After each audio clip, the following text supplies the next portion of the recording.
फैसलाबाद धरना केस में तो जनाब हमारे चीफ जस्टिस का जो फैसला था काजी फायज ईसा साहब का और वो उस पर एक कमीशन बन गया। पहले तो फैसला मुअत्तल रहा, अमल ही नहीं किया उस पर चीफ जस्टिस साहबान ने। अब जब उसके बाद काजी साहब आए तो जनाब नजरसानी की जो दरखास्तें दी हुई थी मुख्तलिफ सियासी जमातों ने और अदारों ने वापस ले ली। अब उन्होंने कमीशन बना दिया, हुकूमत ने कमीशन बना दिया उस फैसले पर और उसमें सरकारी अफसर रिटायर्ड मौजूद थे। जी सर, उन्होंने ऐसी एक रिपोर्ट मुरतब की है, गोल मोल सी रिपोर्ट है, ना उसका आगा है ना पीछा है, ना उसका उल्टा है ना सीधा है। और उसे एक जैसे एक फतवा होता है, शेखुल हदीस कोई फतवा दे दे, वो फतवा दे दिया। अब लोगों को बुलाया नहीं, उन पे जिरा नहीं की गई। भाई अब सार आलम साहब कह रहे हैं, इल्जाम लगा रहे हैं अब जनाब फैज साहब पर। हाँ जी, आप उनको इकट्ठा बुलाएं, जिरा करें। चीफ जस्टिस ने ये कहा कि भाई आप दोनों को बिठा देते, वकील अपना मुकर्रर करें। हाँ। उसके बाद बासी साहब भी कह रहे हैं, शायद कार्रवाई, उनको भी नहीं बुलाया। भाई जी फला आदमी ये बयान दे रहा है, टीएलपी वालों को भी नहीं बुलाया, वो तो ये कह रहे हैं। टीएलपी वालों को भी नहीं बुलाया, जिनकी वजह से हुआ सारा। आप बुलाएं, उनको सफाई का मौका दें, उन पे जिरा का मौका दें अपने फरीकैन को, ताकि आप किसी हकीकत तक पहुंच सके।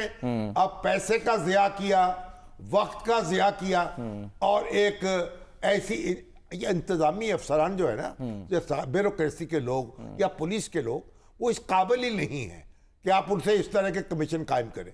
ये अदालती कमीशन कायम होना चाहिए। जज रिटायर्ड हो या सर्विंग हो, उसको पता होता है कार्रवाई कैसे करनी है, क्या सलीके की बात करनी है। ये हमारे बड़े बड़े अफसर हैं बेचारे, ये कहाँ किसी की आंखों में आंखें डाल के बात करेंगे। वो अपनी पेंशन में बैठा लुत्फानंदोज हो रहा है, उसे क्या जरूरत है अपने आप को मुश्किल में डालने की। उन्होंने एक ऐसी रिपोर्ट मुरतब कर दी जिसका ना कोई नतीजा नहीं। सर मलबा उसमें डाल दिया पंजाब हुकूमत पे कि जी इन्होंने जा दी, शहबाज शरीफ वजीर आला थे। अच्छा, और ये भी रिमार्क्स आए कि जी ऐसा लग रहा है कि शायद सिर्फ एक जेंटलमैन को, फैज हमीद साहब को बरी करने के लिए जो है ना, उनका बयान के ऊपर ये सारी रिपोर्ट बना दी गई। ठीक है, उनको करना है नहीं करना है, हम ये नहीं कहते। भाई बाकायदा तहकीकात करते, वो लोगों को बुलाते, जिरा करते, फरीके मुखालिफ दूसरे लोग उनको जिरा करने की इजाजत देते, किस हकीकत तक पहुंचते। ये क्या हुआ, प्रेस रिलीज जारी कर दी एक किस्म की और पैसे भी ज़ाया कर दिए, वक्त भी ज़ाया कर दिए। तो अच्छी धुनाई किया आज चीफ जस्टिस ने। अब जब आगे हेयरिंग होगी, समाप्त होगी, तो फिर पता चलेगा। कोई तो ब्रेक लगानी है ना, कहीं तो लगाम डालनी है। हमारे जो इंटेलिजेंस अदारे हैं उनको रोकना तो है ना। ये सर बिल्कुल। अभी तो आप देखें, अभी वो हमारे ये जो एफबीआर के अफसर हैं जी, उनको जनाब पहले तो हुकूमत ने शो मचा दिया, करप्शन की बुनियाद पर हमने उनको साइडलाइन कर दिया, सुबकदोश कर दिया। कितने अफसर हैं, 20-22 अफसर क्या है। अब वो कि अब फरमाया जनाब हमारे वजीर आजम ने कि इंटेलिजेंस एजेंसीज की रिपोर्टों की बुनियाद पर यह काम किया गया। अब मुझे बताएं तो फिर इंटेलिजेंस एजेंसीज ने तो फिर जब जेआईटी बनी थी उस वक्त भी रिपोर्टें दी थी, उस वक्त भी जनाब इल्जाम लगाए थे और शहबाज शरीफ साहब पर भी इल्जाम लगाए थे उन्होंने और नवाज शरीफ साहब पर भी लगाए थे। मान लिए गए वो जेआईटी के कार्रवाइयां तस्लीम कर ली गई। सही बात है भाई। इंटेलिजेंस एजेंसी की रिपोर्ट जो है अगर आई है किसी के खिलाफ, उसको आप नोटिस जारी करें, उसको सफाई का मौका दें, उसकी बुनियाद पर आप कार्रवाई। मैं जानता हूं कैसी कैसी बेसरोपा रिपोर्टें इंटेलिजेंस एजेंसी जारी होती हैं। अब आप उसको एक लोगों को सजा दे रहे हैं उसकी बुनियाद पर, ये तमाशा है ये। और पहले क्या, याहिया खां के दौर में सरकारी अफसर निकाल दिए गए, भुट्टो के दौर में सरकारी अफसर निकाल दिए गए। हमने जनाब ततहीर कर दी है, हमने एहतसाब कर दिया है, ब्यूरोक्रेसी से जनाब काले चेहरे निकाल दिए हैं और ब्यूरोक्रेसी में मजीद बेड़ा गर्क कर दिया। अब आपने ये कानून है, जाब्ता है, कायदा है। कहते जी जिन लोगों के बच्चे और बीवी बच्चे बाहर रहते हैं उनके खिलाफ कार्रवाई हुई है, क्योंकि वो लिविंग बियॉन्ड मीन्स है।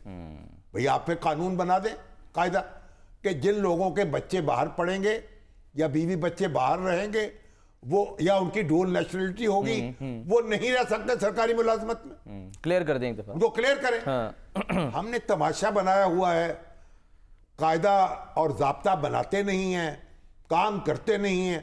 ये तय होना चाहिए।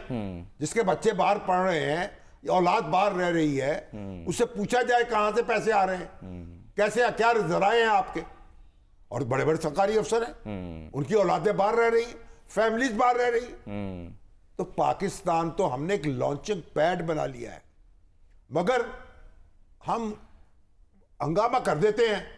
वजीर आजम ने कहा अगर FBR के अफसर इकट्ठे नहीं हो, अब जब दबाव पड़ा तो अब वो इकट्ठे कर लिए अफसर, उनको संदेश दी जा रही है, तारीफें की जा रही हैं।